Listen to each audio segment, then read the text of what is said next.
Hi, I'm Parker Wilkinson, and I've lost 245 pounds in the last 2 years. Wow. What did you do, Parker?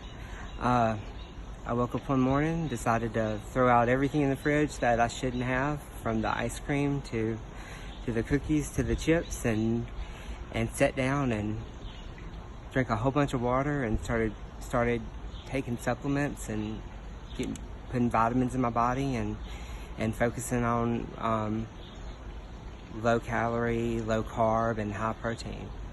What's your favorite food since you got on this new diet?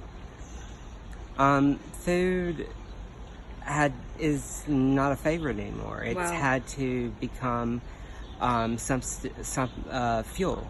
Yeah. It's not a source of enjoyment or entertainment. It's to fuel me, to get me through the day. It's like medicine.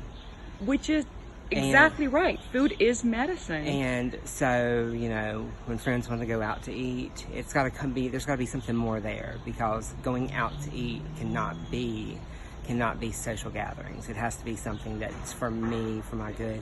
So really there isn't a favorite food. I just know that when I sit down to eat, I'm going to make sure that I'm very low carb, and I'm going to be very high protein and very low sugar. I'm going to focus on those three things, and that's worked for me, and lots of water. Fantastic. And what about fasting? You mentioned you did fasting? Yes.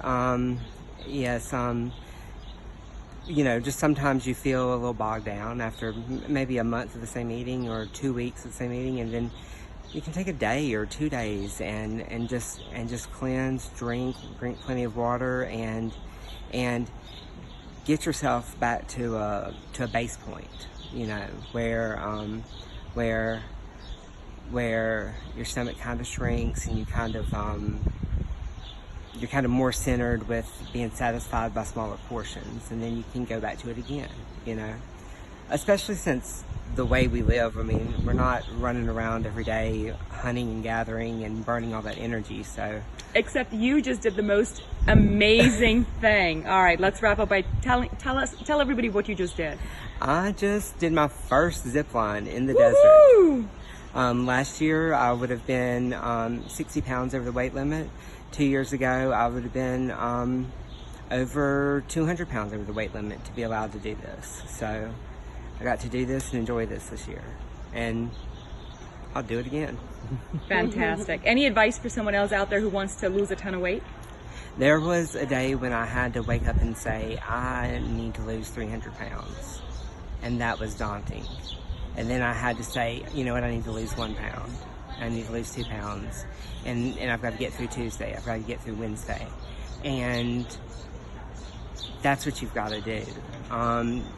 Forget about the 300. It can be there in the back of your brain someplace, but to celebrate every point. I didn't share it on Facebook as I was going. I didn't share it because I wanted it to be my personal journey. I wanted to make sure I stayed focused to celebrate every little achievement. Every time I did not go for a bad food, every time I decided to walk, and every pound I lost. And it just adds up over time. And, but that's what I think we all need to remember, is it's just not going to be instant. And you didn't quit. This is a long journey, but you didn't quit. What made you stay on it? Because I'm 35 and I wanted a different life. It's like I wanted to take back my life. I didn't have one, really. I didn't have choices of what I could do. I couldn't fly. I would get in the car to drive, and I had to have a seatbelt extender. Just things that you don't even think about. I would question going to restaurants. My friends would go ahead of me and double check to make sure they weren't armchairs before I got embarrassed, because those are good friends. Everything was a limitation, and I wanted those gone. So now I get to do things like zipline and celebrate life. You're an amazing inspiration to everybody. Somebody give this man a hug.